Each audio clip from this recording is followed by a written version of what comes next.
What about the people, they're for the next? Yeah. Joe Akeley, I'm a witness here. We'll read through them. So we'll start off, here's the town planner, John Krebs, Dennis Hebert, chairman for the planning board. Eric Weiner, Altus Engineering Consultant. Ben Johnson. Bob Flanagan. Peter Welch. Jim Weiner. Rick Stern. Erica Mance, I'm the vice chair of the board. And Chris Cross. And the most important person in the room is Jane, right there in the corner. Jane Kennedy. Well, thank you very much for inviting us and getting here together. We're all, number one, have Newington at heart, and we all have things that we're trying to achieve and go.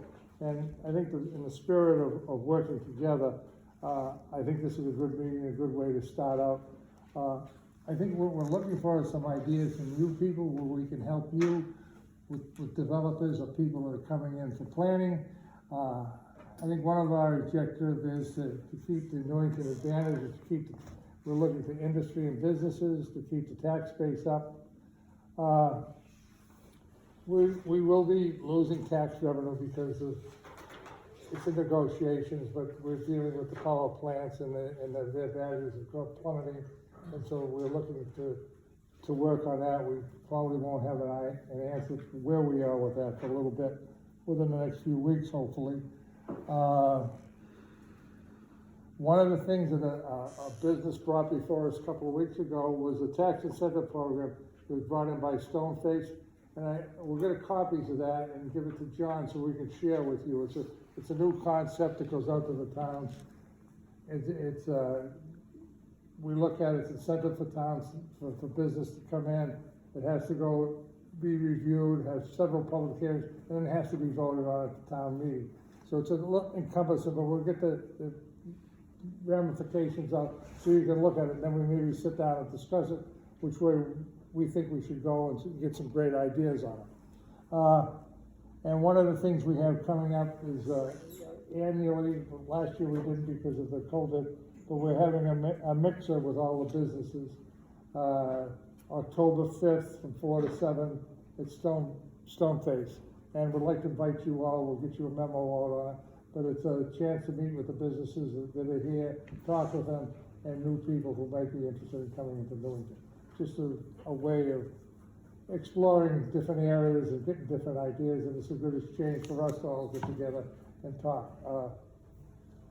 I don't have much. Jeff, you have anything? You know, I think one of the things that we had batted back and forth was having some conversations on a few of the agenda points that we had put forth at one point, and you know, just trying to put out some ideas, as Ted was just saying, how to better work together and collaborate, and some ideas of ways of making the Newington Advantage continue on. And so, as he was talking about the incentive program and a few other, you know, topics. So as we continue this conversation tonight and then going forward, we'd like to just make sure we're all rowing in the same direction, if at all possible. Any ideas? Well, that was one right there, but.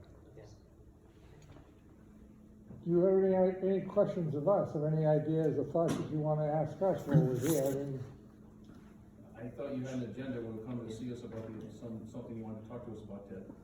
nothing specific, Dennis. We've been trying to get together for this date doesn't work on that date. This I thought was we get together and just say hello to each other and work around and see if we can work out some plans, like we said on the tax issues and like that. If we could sit and talk and bounce things back and forth. That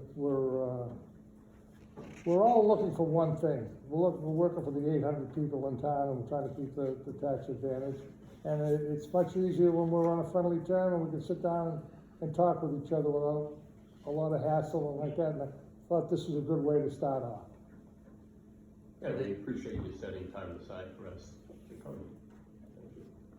The mixers that you have, Excuse me. the mixers that you're having, are you getting response from mostly the realty groups that represent the different companies interested in this region? No, this is a business appreciation event. It's Okay. not like the commercial broker event where we try to bring attention to the mall. with the commercial brokers. This is for the COVID survivors in the business community, some of which are huge, you know, were threatened by it, in fact, probably made money on it, and others, I think, who, you know, feel very fortunate that their doors are still open, so. And it includes our, you know, certainly our home occupation, our home businesses as well. So that's one of the things that we probably haven't adequately explained to anybody. In some of Judy's questions, Judy's a new member of the committee, and, you know, she asked, like, what do we do, or what's our role? And, you know, we haven't done a great job in trying to articulate that, because really it's been a scramble to develop it. I mean, we're competing with the major cities in the seacoast, in towns that, you know, have a budget of $100 grand or more to try to carry out this function. We're not here to talk about our budget. We're pleased with anything we get, right, Brandon?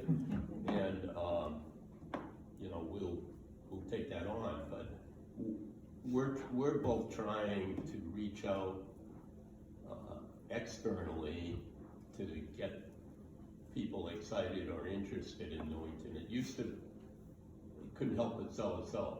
It's location, location, location.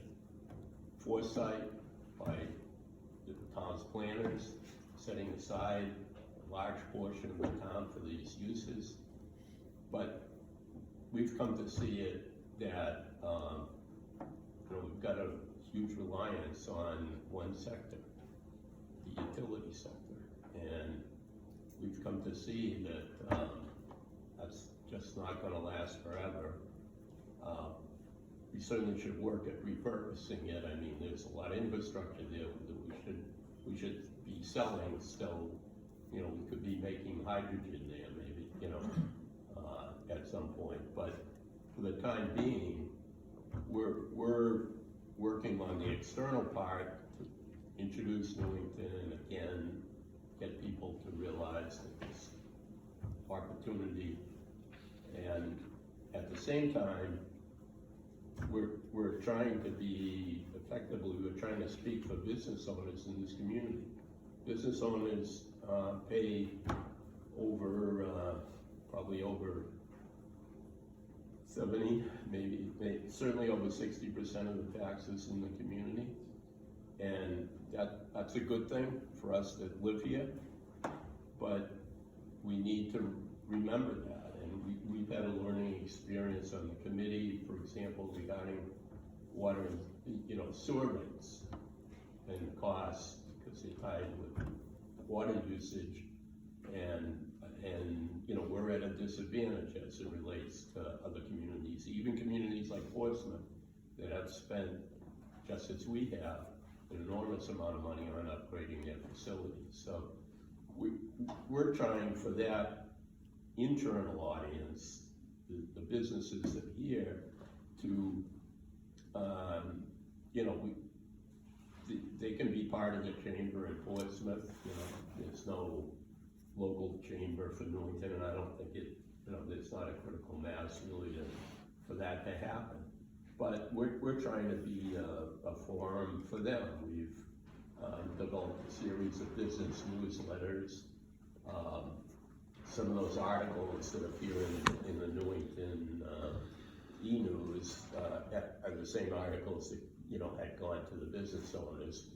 Try to recognize, and selectmen have been extremely cooperative with this, recognize Newington businesses that have been here a long time, and just continuing that vein. And just, not that that group is going to control this community. They can't even vote at town meeting. They're never going to end up controlling this community. But somebody needs to speak for them once in a while, and that's one of the things we've taken on to. Mind if I add, Steve? Absolutely. So yeah, I think that one of the main reasons that the group comes together every month is because we're kind of looking, and the reason the committee was likely formed in the first place by the selectmen was because we're probably facing a few different challenges that concern land use in the future, whether that's 20 years or 5 years, who knows. So certainly the reason that we get together every month is to talk about ways that we can generate more business interest in the town of Newington, how we can help Newington increase its tax base. That being said, the charter of the committee is to be an advisory committee to the planning board and to be able to find different opportunities that the town should consider and different ways of looking at things. And you can see that by, like Mike was saying, the newsletter that goes out and explains about what local businesses have been in town for 50 years and how hopefully some local residents patronize those businesses. You can see it in the, we have a monthly conference call, including Taylor Caswell, that Karen sits in with, who's the commissioner of the New Hampshire Department of Business and Economic Affairs. Right, so at the state level, she also sits in, and Bob Raymond as well, with the Seacoast Economic Development Roundtable, which is a consortium of 6 or 8 different communities, right, Bob? That all get together once a month and chat about what's happening for Seacoast Economic Development. Every once in a while, there's a couple jump balls that come up where companies looking for places to go, and they kind of feel out which community is going to suit their needs the best. And there's a lot of ideas that get bounced around. All of those are great, just to have ideas, but really, in an advisory situation, we need to open the dialogue with the planning board to be able to say, hey, these are a couple ideas. You can like them or hate them, but we just have some ideas, and we've talked about them. There's a bunch of people volunteering, and we should be able to have a discussion about it. Can you sponsor ideas? Sure. Well, I can't tell you my ideas, Dennis, but I can tell you some ideas that have floated around the Economic Development Committee. Whether they're good or bad, I can't say. I can't say whether the committee thinks that they're good or bad, but there's been plenty of different ideas that we've noticed from communities around the area. Jeff, do you want to speak about those? Sure.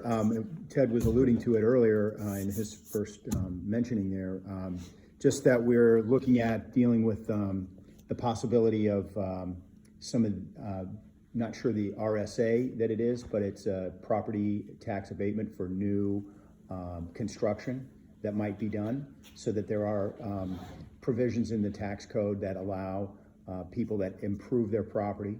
So it would not negatively impact the tax base we have currently. It would be for new construction, and for that element of the new construction, there are tax abatements available for a certain amount of time, whether it's 5 years or 7 years, and that can be adjusted by the town, and that's what Ted was alluding to when he was talking about that, and that would be a good possible incentive to draw attention. Hold on, don't give him the pitch, just give him the idea. Okay. We haven't even decided as a board. No. We'd like that idea. It's Okay. a pretty complex thing. Yeah. There's a lot of moving parts to it, but okay. So I'm just looking at some of the notes here. Ted, or does anyone else have any? Anybody else have anything they wish to? Yeah, look, there was time. While you're searching for a couple notes there, we all think of the Newington ban for benefits as you mentioned, Ted. Obviously, tax rate has always been a plus for us, and whether it's to the industry or whatever, it's just tightening bill tightening. Utility costs, as you go out and talk to communities, utility costs, is that a negative? The cost of sewer, the cost of electric higher than surrounding states or communities? Obviously our sewer rates went up because of the EPA required things. So that's kind of a negative, I take it. Our transportation is obviously a plus. You take any mode of transportation, we've got it, if they need it. Local land costs, obviously a negative. And tell me if I'm wrong, because I'm assuming these are the things that you get peppered with when you talk about this. Absolutely. There's a big thing we get, a big disadvantage we have right now is the sewer tax. Because I think if we get more businesses in, we get more flushes, the more usage of water, the rates go down and then we have a sewer commissioner here, Rick Stern, he understands it, can explain it maybe better than that. But we need more, we've had it because of the government and the EPA standards, we got a very efficient top notch. But now we need more usage on the plant to get the price down. Can you adjust What is the price compared to other communities? It's, I didn't bring a. I don't have it with me. It's like 25, something like that per foot, however they measure it. And, 25 what, Mike? $25 or, I think it's $25 per unit, and the unit is made up of so many gallons of water. Right.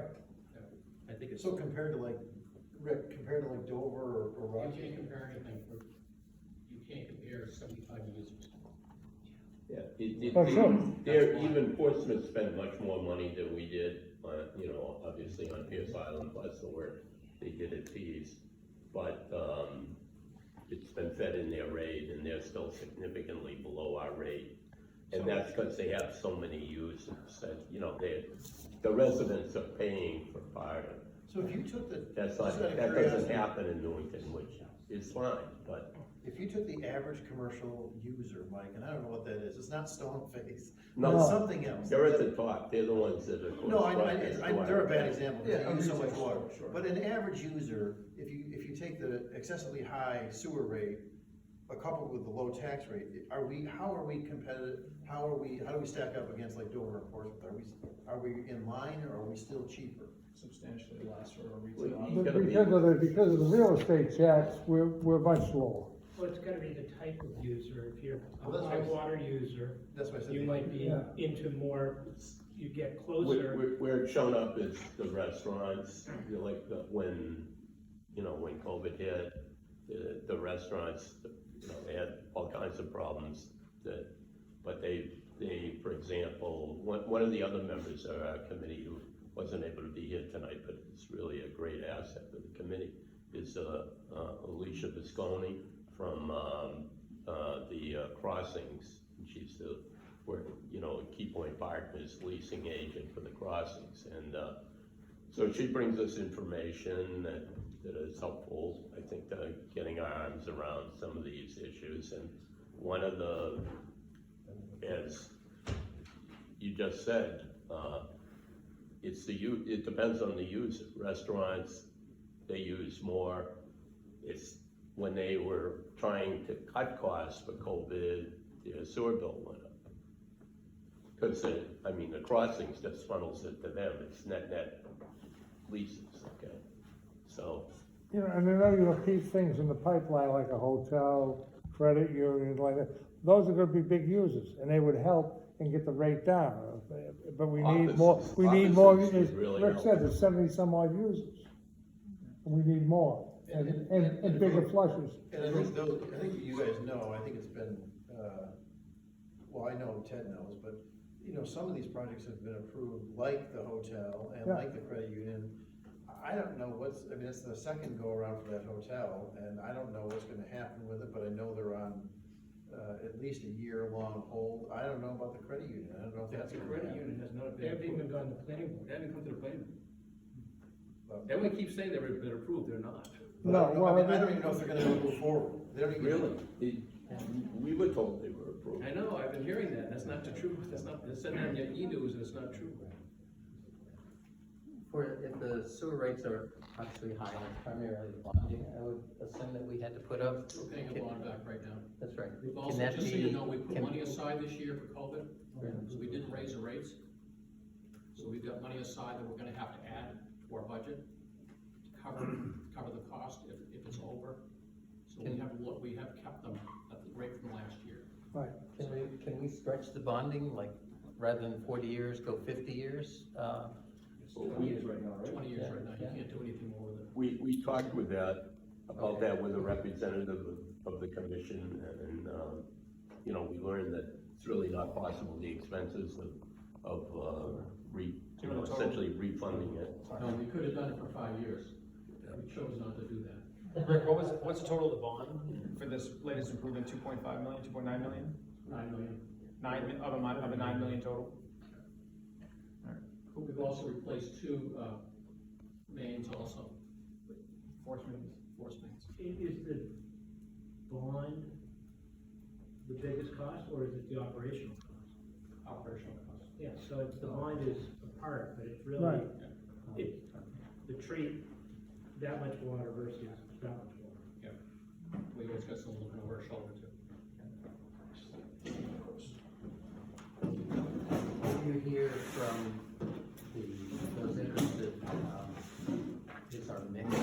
business and industry good as an attraction, or is, to new companies that are interested, is that an attraction, or are they looking for a more select, area that has similar businesses on that?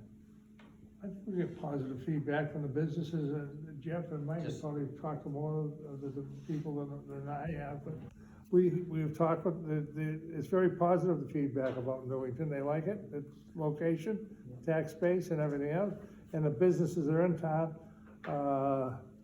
I have gone and visited a lot of them personally, just to go and say, hey, I'm making an appointment, go visit them, I'm from the town, what can we do, what do you think of the police, the fire, how's the town services, how's the planning department, and the in-town businesses are all very favorable. A little rough, smooth out a couple of things, but nothing, really, it's, they're very complimentary from the C3 to the subcom to the, all of them, with Miss Sprague. What do they think of our assessment policy? Is it, Well, the business people, they want a lower rate, what the hell, that's an obviously, game. whatever it is, they're gonna challenge it. Yeah, oh, but- yeah. But I don't think the power plant's like their assessment. Yeah, no, Just You know what, a lot of Surprise, businesses don't like our surprise. assessment, they challenge it every year, spring Yeah. is one, I mean, Rick, Yeah, they go spring. all the way back when you were selecting, Right, right? They were they do. challenging it every year, because they always nickel and dime us, and they keep getting more and more and more. They know at this point that that's the method. That's the way to do it, That's I what mean, we do. they're all seeing it, So- and Walmart's coming in, and now the power plants are coming in, and power plants were bought for $80 million, just, 3 years ago? Now, how can they sit there and argue that? They paid that money for it, 80 million, it was almost 80, it was like 78. How can they argue that? That's the part I don't understand, it's, So there's other things too, just to go back to your original question, Dennis, you asked what are kind of the ideas or that kind of stuff. You say, well, there's a couple things we throw around. There's also a lot that we do not to change the look of the town or to change the way the town operates, but to inspire businesses that are here to stay. And also to get feedback from businesses that are in town about what they like, about what they dislike. So I think since the committee began, which is probably 4 years ago, I want to say we probably reached out to 50 to 75% of the businesses that actually operate in town that have local general management to find out if they have any plans to move in the future, what they're looking for, what their needs are needs changing for what their space is, that kind of stuff. And so there's been a lot of kind of local business engagement, because that's a big part. We were talking about the mixer again. We've done that before with some of the commercial brokers to let them know that Newington's kind of available. We're doing it this year. That'll just be with kind of like we used to do, I think, with a business dinner, local business dinner that they used to do. And then there's other things that are kind of moving around all the time too, with respect to the website. I don't know if you guys have noticed, but the town of Newington has its own section of the website that is just for businesses to be able to log in and get information and contact information for people. I don't know how recent the listings have been updated, but it used to be that we would put the available land on a list there with a map locator showing what parcels of land were for sale for development. I think one of the main opportunities that we have as a town is that we're right next to Pease, which seems to be hot for people to build their buildings on borrowed land and pay large fees for, which never quite made a lot of sense to me. It's really just accessibility to open land. So. Right, can you back up? And I noticed on your website, you had parcels of land for sale, but there's also a lot of stuff that's out there that sort of, could be developed. Like a case in point is Mark Phillips's teeny little piece of land on River Road. We have interest from the machine shop to go there. And I don't know if he just stumbled, I think he has a relationship with Mark. Right. So is there a way to go around the town saying, these parcels are either underused or vacant, there's potential they could be redeveloped? I don't know. That would probably be doable theoretically, but then we would have to have somebody really dedicated to digging into all of that, and then as long as Brandon will increase our budget, we're good to go. As long as you're not volunteering, we do.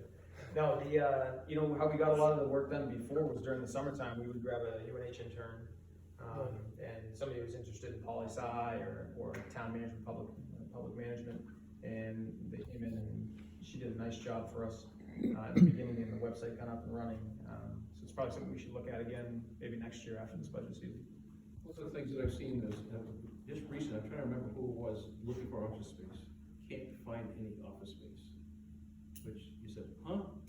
There's none in Newington that's available that they can reach out and grab, and they're looking for in the neighborhood for 5,000 square feet. What? And they can't find it, they just can't find it, they're stuck in Portsmouth, they wanna get out of there, they can't get out of there. And I'm going, why is it, why is that the case? And the only thing I could send that person to, was to, a place they could go to, was up at the Old Country Curtains, farm on top of the hill, that was it, there's nothing else. But yet, in Portsmouth, there's nothing available. The land cost and development cost are so high, you just don't build stuff like that on spec. You have to have a prospective tenant and maybe build 10,000 square feet when someone needs 5. Sort of like the medical office building, that we didn't understand why they didn't do So, the second yeah, floor. it's like the way Shattuck Way, its offices get built out that way. Like we've seen, from talking with the commercial brokers, it's tremendous opportunity for, industrial and particularly warehouse space. But the land costs in Newington, make it dead on arrival in terms of. But that's not unique to Newington. I mean, wouldn't you say that's? I'm not saying it is. No, I know. I'm saying, but you look at it, we have a lot of land zoned for this purpose, it's available, but the economics don't work. Yeah, Dover has the same problem, they built an industrial park and they're offering tax incentives to try to get people to come into a park that they built. Here's the one thing that I'm seeing, and I've been on the board for a while to understand the history of how things, and things are, they go in cycles. And we had up times and we had down times. And we looked at different things that come in and we tried to adjust for that to basically encourage businesses to come in.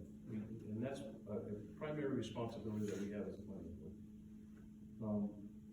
I think right now we're in a downtime, and it just so happens there's a whole bunch of things happening all at the same time that are making it difficult. This will pass. We have everything going for this town. The only thing that I see is negative that is going on in this town, is, as you brought it up, is a sewer. But again, if you look at the sewer rate, and then you have to look at all of the users that are there, is that there are probably very few businesses that still aren't making out. I think they're all making out in this town, even with the high sewer rate. They just don't like it, but you take, other towns which have put up business incentives out there, and you try to compare, they would die to have our tax rates, and to have the junction of where we're at with the Spalding Turnpike, Route 95, airport, and the port, of all things. People would die to have that. Peter Loughlin put it together really well back when he retired from the PDA. One of the things he said that was in the paper was kind of interesting to me to see, is that when he first became a commissioner for the PDA, I think they call them commissioners, he was in a hurry to develop it. And he said how wrong I was. And he was really glad to see them take their time and develop it slowly for the long term. This will happen for our town because we have all those things going for us. If we didn't have those things going for us, I would say we have some really big concerns. But I think we may have a hit for a short time. It's gonna come around and you're gonna see businesses wanting to be here. And I think they are. Right now, everyone's afraid to pull the trigger because the economy and COVID and a whole bunch of other factors that are coming in, getting labor, getting help. All those things are coming in that affect businesses that want to come in. So they want to see, all right, do we, what works and what doesn't, and they're sitting and waiting right now, they're watching. That's my perspective of what I'm seeing is going on. I think it will get better, but I mean, I don't know if you are seeing that as well, or if you come to that same conclusion. Well, I'll just throw in that my concern overall is that you mentioned the sewer. Yeah, that is a problem today. But in my opinion, I suppose I'll say it's my opinion, to focus only on the sewer as the problem today is not looking at the bigger picture, not looking at the train coming down the track at us, which is the tax rate problem we're gonna have. Right now, you're right, our tax rate is still one of the lowest in the state, and that's great today. But as there's a correlation between property values and tax rates within a town. And as the tax rate is low, people will pay more for that property. As the tax rate goes up, which is what we're going to experience, and a lot of, I think the residents haven't realized, is that when we get hammered with all of these tax rate or tax income reductions because of the utility companies and because of the retail properties, I think when we get hammered with that as a town, our tax rate is going to go up. It's already projected to go up about 25% above what it is now with the reductions in valuation that we've already seen, and that's out of the reports on the town website. The bottom line is we've got that problem, and so as the tax income comes down, that means tax rates have to go up. That means all the residents are going to have to pick up the ball on that. That means the other businesses in town. So it's not just the sewer is a problem today. There are other situations that are causing that will eventually come back to haunt us. And I agree with you that right now, hey, it's just the sewer and it's not that big a deal unless you're stone-faced. But for many others, you can look it over or overlook it. But that's our concern, or at least my concern. Here's a question, probably for you, Barbara. I mean, with looking at the regional economic group, one of the big growth areas that our neighbor at the trade port is really focused on over the years is medical growth. The medical jobs, the hospitals they've added over there. They have Lonza, of course, which is a major find decades ago. But that particular field, Medicare and other government spending on the aging population, is going to create a lot of continued payment for medical facilities, doctors, specialists, and other things.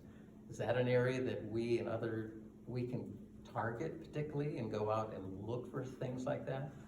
And I know, Mike, you've done some investigation of future energy to replace our major loss there. And is there ways that the town can look at small incubator steps to attract something like these offshore wind farms by lining up the right people and the right availability to know we have a port? You may mean if we can support it, we can be part of it, we can build some of it. Right now we've got the land if you want to plan from our factory or a transshipment point to build those. We can be attachment point to the grids. Is it worth putting money into a group that does the contacts, the groups that, and big players that are going to be involved with that, looks at what shows that Newington is kind of leaning forward for these areas, even though it's going to take 5+ years to come about. If we can invest our development funds into targeting those areas, even though it takes a little time to spin up on there, but it'll be coming. And you know, the medical field, I'll give you a chance to answer about this. Is there are medical companies that are itching to leave Boston that as a medical resource that we can attract some of their manufacturing or their something like that we could make a targeted group to try and say, come to Newington, okay? We're not that far from Boston. Some of your people can still commute until they transition to this area, et cetera. Is that kind of two areas that we can kind of target? Well, the medical area certainly offers some hope, and we did put there's that new eye surgery center coming in. How did they come about to come to this area, do you know? Their transfer from the bean farm used to be a facility that the planning board and the town approved when it came out and the property was sold decades ago. And the question was, can we add certain businesses? Can we make this a non-hospital medical surgery place? Mm-hmm. That was a change in some state laws, and we had Portsmouth Hospital fighting it, but it came about, and that became a major outpatient surgery, same-day surgery area that the hospitals didn't wanna lose, but their costs are about twice as high. So that's how that came about, and now they're looking for more. It's a basement area on it, it was good use of the lower area of the bean farm, but now they wanted to outgrow to their more updated facilities. It's pretty, what they brought to the board, some pretty high-powered equipment and lighting and ventilation systems that is necessary. So that's how it was a local transfer. Unfortunately, we have a replacement for that in our psychiatric or a treatment, I've got the wrong name for it, that is going to be going in to use those facilities for a recovery center. So it's still gonna be used. We didn't gain one new business and new building at the loss of a vacant elsewhere. Fortunately, it's filled. Again, with the medical area, that seems to be that we all need to go to doctors more and more the older we get. So we kind of key on things like that. I think it'd be worth focusing our economic development efforts in that area. That's a great idea, in the reuse of any of our properties to expand that medical use or medical To give that lab. office space that people are thinking for, that it may not be their home, but it's their start, and when they're here, they can see, tax rate's pretty low on it, we've got enough people in the area. There's a piece of property coming up, we can redevelop that and build our new facility, because they're already in the area, they're captured to you. Right. And That's a they'll come great say, idea. hey, you know, That's why we do a lot of reach out to the local businesses, Yeah. to make them feel happy Yeah. here, and where can we help and improve it, and like that, and I think the outreach is good. Bob's very modest, he's working on an article on exactly this topic. perfect. And, That's great to hear. it's- Well, I think one of the problems we face with that is that, as everybody knows, big companies, hospitals, the small ones are being swallowed up. And so that's why I'm amazed that we were able to get that eye surgery center in town. Because the other surgery center in town, which I was involved with, they went out of business because they couldn't fight it anymore. A lot of those surgical centers are going out of business. So once again, you're facing the big hospitals, the big companies, and those are the ones that we're gonna have to attract if we're gonna, get anything going. So I think we're lucky we get the small one in. On the potential of involving Newington in offshore wind, it's something that we definitely interested in pursuing, and we've been working on it. We've had, I've had the opportunity, because of the affiliation with the Port Advisory Panel, to be on or attend the meetings of the State Offshore Wind Commission. And the most recent thing that's happened is that there was a tour conducted from the water where Newington's assets were pointed out to the members of the commission, because not only do you have the two existing plants, but you have waterfront access to one of them, and you have another parcel that is undeveloped that has an enormous potential for reuse in support of the offshore wind industry. And we're not talking about, any windmills being here or any turbines being located here, but if the leases proceed in the Gulf of Maine, the three states working together with the Bureau of Energy Management, the federal agency that will handle all the leases, there's a potential for a substantial business spin-off from that, and particularly for the support facilities. But we're in competition with Mass and certainly with Maine. One of the sites that's been identified, it would be easier because you wouldn't have to deal with the bridges, is the Portsmouth Naval Shipyard. That's the same reaction, Dennis. We may not agree on everything, and I can tell you, I've got the same reaction. And to me, I'm incredulous that there, you know, it may be a win-win solution close because it's in the seacoast of New Hampshire area, though it's in Maine and states can work together on it, but knowing what goes on at the shipyard and knowing that they're about to move the Coast Guard cutters out of there because they don't have enough land to carry out the activities that they are carrying out. I mean, they're on the way to getting back to 8,500 employees. They're, you know, spending literally billions on the superflood basin, and now the turning it into, you know, the ability to dry dock 3 submarines at once. It's a postage stamp over there, and basically it's a postage stamp knitted together islands. So one of the goals that we've had is to try to make sure that Newington is in these discussions. And, you know, the existence of the transmission is a real plus. We're competing in that instance against the abandoned nuclear plants like Wiscasset, the plant in Plymouth, and potentially Seabrook, because they also have easy transmission. And the problem with our transmission is that you're upriver, and there's going to be a lot of environmental impacts related to The bridge or two in the way. Yeah, you got the bridges as well, but for the, Well, it why don't would you be get out there as a under committee water. and work with Portsmouth and get those bridges torn down?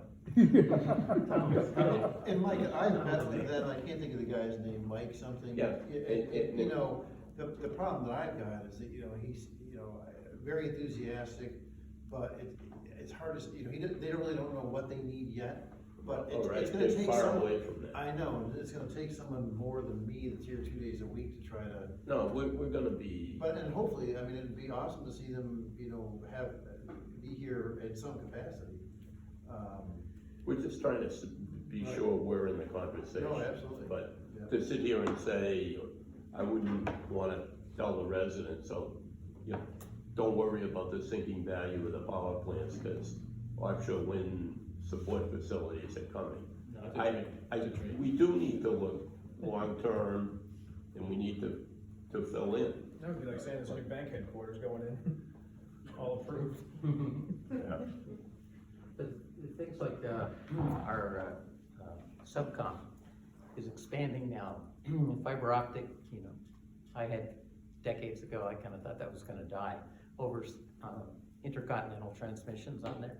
Because of the satellites, not so. Because of the security of fiber optics, there's a return to that. They're expanding their plan. If we can keep room or encourage them at these, for options, and even other companies, sister companies, to come up, and their facility now built some little transmitters, relay transmitters in there. Let's expand that too, and see if there's something like that they would bring on as well.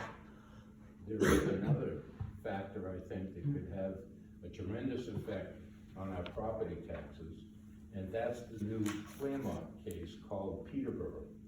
This past year, 15 additional towns signed on to the challenge, and it was set aside, but it's coming back this year, and it's gonna come back again until such time the state develops a funding plan for the schools, districts, and towns that have a poorer tax base.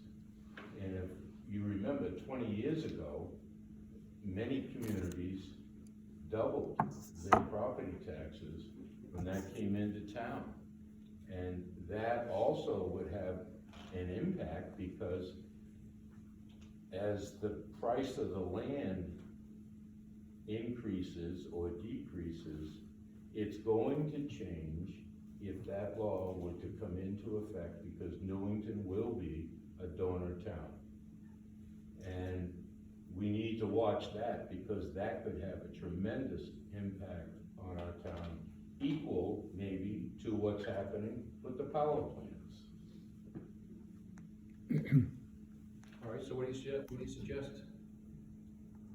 it's just, we work together and solve some of these issues and talk to everybody that wants to come along and see what we can do to bring in some good, solid, ground roots companies and see if they can get them in their infancy and watch them expand and bring in some bigger ones and help them give a good base here. Who have you contacted to sort of like do something like that? That's what we're doing here, is that what you mean? No, I'm saying, you said you've been reaching out to companies, who you contacted, who have you contacted already? Well, some of them don't wanna divulge that they're talking with us at this time. They do a lot of feelers and touchy, and so, we're not, I don't feel comfortable to give out names at this time of anybody, but, you know, So there are interest in developing in the town. yes. What kind of interest? Well, they're not at the knocking at the door right now, we haven't got them in, we're trying to talk with them and get them in here. Well, I mean, I'll Yeah, just, I'm not looking for company, I'm just trying to get- I'll give you an example. So because it's already public knowledge, so there's no question of confidentiality or whatever. I mean, we met with, essentially the leasing agent for Estet Biddle. She was at the commercial brokers event we had. And then, this is the owner of the property that's now been sold. We had contacts with Estet Biddle themselves from that. They had, unknown to us, they were already pursuing proposals with the town and meeting with town officials, which is fine, you know. And, their conclusion was that they had to sell, that they couldn't they didn't have their timeline, which, I mean, it's driven by their business interests. And whenever, you know, the town's not in a position to make everybody's timeline, we certainly know that. So they decided they had to sell, so we met with the broker, we had a Zoom presentation that anybody could tune into, and we had put it back up on the YouTube thing of meeting with the broker and getting his thoughts as to what could go in. We had heard a car dealership, and you know, and it's turned out that they've attracted a very substantial and, you know, track record developer for that property.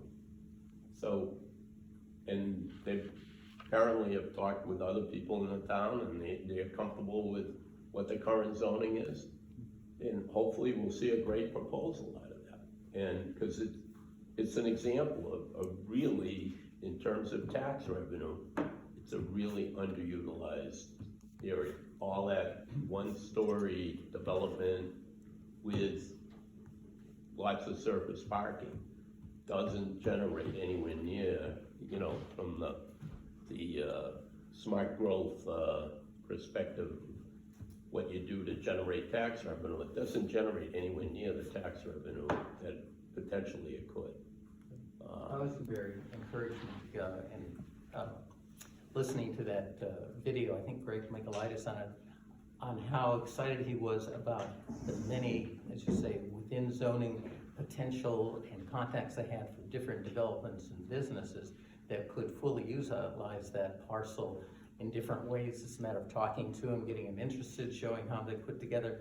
But to hear a developer talk so readily about seeing great potential with the kind of layout and the options they had in hand, that was great potential, that they saw enough to move forward on that. And this was before they bought it, I think, and it looks like they did. And just on a little side, I saw something that, when you were talking about energy on it, something interesting I was looking at, and that is electric cars are coming. They're going to be forced on us. They're going to stop production of the gasoline ones. And you say, and There'll be an electric Taurus, don't worry. yeah, but the problem is range. And I saw this concept, and I thought of Newington from the standpoint of there's a manufacturer that is developing. A lot of them have batteries that are integrated into the frame. Oh well, this company is taking the other approach. It's an Asian company, and they are building batteries that can be exchanged. Just like you go down with your LP tank with a blue, exchange your LP tank. They need facilities built close to, say, the Spalding Turnpike or the interstate, that people are aware of, that they drive up from Boston on, they'll drive in, and the car will go in, robots will go in, they will change the battery cell and replace it a fresh one after after 100, 200 miles. So you start out and you have a full energy to go another 250 miles. These stationed along, kind of like, and they're not charging stations where you have to eat a meal for an hour to get a fast charge. You actually drive in, they check in, the machine goes in, the robots come in, put the battery in, makes the connections, and you're off in about 20 minutes, and you're on your way, and you can go all the way to Canada or whatever.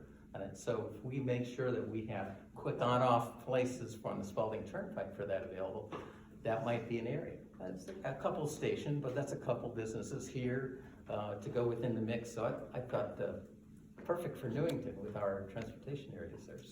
You know, it'd be a great idea, man, for this committee. One question, this is more statistical. The commission has been in business now, or has been doing this for 2 years or 3 years now? Over 3. Excuse me? Over 3. Okay, the question is, this is to get the flavor. In the 3 years, how many new businesses have come to town? Those that you had nothing to do with, those that you facilitated, and those that you created. Be a great thing to understand. Yeah, I don't know that anyone. I don't think we have that statistic. First answer Are is you tracking multiple. the number of businesses that are coming to town each year? The committee's not tracking it, Jim. There's been multiple companies that have come to Newington since then. I can't say that we've directly influenced or are responsible for any of them. What I'm trying to get at, and this more falls into the budget area, is I believe in an EDC. I'm just trying to understand that for a town that's as unique as we are, how to optimize making it successful. And that's what I was looking, from my perspective, when I came here today, that's what I was hoping to hear as to what the ideas might have been, and that's what you're providing. It's a good heads up for our budget meeting, thanks. Thank you. Good. The But other you gotta have the side, numbers to prove it. Jim, the other side of that coin may also be, how many businesses have we retained because there's been some personal contact or some type of interaction that allowed them second thoughts and stay here? Not easily to chart, but certainly some influence there from my perspective. That's You were asking for what you could do. I mean, the one thing that the feedback, the one thing that we don't hear about all the time is zoning working for prospective businesses? We always hear people come, people already have made a decision to come here, they made an application. But if you guys hear something to say, geez, we have X, Y, and Z businesses that keep knocking on the door, but we can't accommodate them because we don't have zoning that would allow that, that would be helpful to hear, for us to hear. And you look around, like the Mo Wong's building there, that's been on the market for forever, they cannot find a tenant for that, and they're trying desperately, but nothing seems to fit. I mean, the prices go through the roof, but there may be things like that maybe if you came to us and said, have you looked at allowing this use in the zone? Maybe it's something that we could consider. I don't know because our zoning districts are pretty broad. But they didn't anticipate everything when the districts were created years and years ago. So, and again, we might not see that stuff because we usually see it on the, when people are deciding to come to town. I mean, that's great, that you're willing to consider, other, ancillary uses or, possible other things within a zone or an area. So we'll definitely bring that up and keep talking to you about it, so that's We do great. that every year. This is not, it's ongoing. It doesn't stop. I mean, if we pick it up, and we have things we're waiting to put out there this coming fall, that at least have some consideration for. But this is what we do every single year. We look at the economic development of the entire town, and that's a major responsibility of the planning board, to look at the economic development, and making sure that we have the proper ordinances and uses for that. You know, one of the main things we pick on, and will probably stay that way for a long time, is the waterfront. The waterfront is the only deep water port that we have in the state. And I guarantee you, if we turned it into some other kind of use other than to bring in something that's tied to the ocean with shipping and so forth, that would be, I bet you the state would be here in a heartbeat if we tried to do something like that. So that's the kind of thing that we've got to protect. You know, it's Absolutely. We concur 100%. If you're We proposing, concur 100%. if you're proposing ordinances or thinking about ordinances, now is actually a real good time to do that, because you have to have it all together, and Mike knows, and everyone else knows, that you're gonna have the public hearing to get on the March bond vote, so now is when you start bringing it forward and having discussions, so you can craft them in time for those public hearings. What about the possibility of contacts in Canada for Canadian business? I lived in Canada, I know that 89% of the population is within 100 miles of the border with the US. They have seaports, obviously, in Halifax and other places there, but is there something with the anticipated market that they have that can look at a foreign trade zone or something in Newington that becomes a shipment or receivement from there down, where we can become an anchor point on their network, particularly if we start to see warming of the north areas, and Russia starts shipping up north, Canada starts shipping direct from Asia and Alaska through there rather than the Panama Canal. You know, we're not the biggest port, but we're a maybe niche little port there. We've got rail, we've got airports and things right there. Is there something that, you know, we can work with the trade representatives at the federal level that can work to some sort of deal that will enhance and create a demand in That's a great idea. area? And I know that Littleton, New Hampshire capitalized on that. They somehow brought Canadian businesses into their industrial park, so you know, that might be there might be a connection there, I don't know, but. We will follow up with the state, with Bob Bergeron up there, who's the director. And we talk on them periodically, so we'll push up, we'll bring that idea up. That's a great He idea. has brought people down here that we've talked with and brought around. Well, this is what we were hoping to accomplish, is just more open dialogue than we had in the past, so thank you for your time and allowing us to share ideas and bring stuff together. May I ask one question before you leave? Because it was one of the examples you gave. What type of wind power? Is it wind, turbine, wave? Giant turbines. Yeah, it's a big thing going. Floating turbine. Floating turbine. Floating turbines in the Gulf of Maine. Same as, I'm familiar. Just needed to know the type. There's so many out there. Oh, So, Mike said something earlier about hydrogen. The technology right now is being fought big time by the oil companies, because that's the last thing they want to see. But Germany is going whole hog into it. They're France too. big time, they convert, yes, right. Europe is doing it. Hydrogen is a great opportunity, and one of the things they're doing, which is really interesting, is they're converting some of the high-pressure gas lines into hydrogen lines. We have these resources going through the town. They're all there. Now, whether or not you can convert the ones that we have, the major pressure ones, is a really interesting question, but we do have that here. And, you know, the power plants will hook onto it, and they go away, if they go away, that then becomes, all right, what are we gonna use it for? And is it gonna be just for housing? Is it gonna be just for the small businesses that are left behind? But they are the major users of those lines.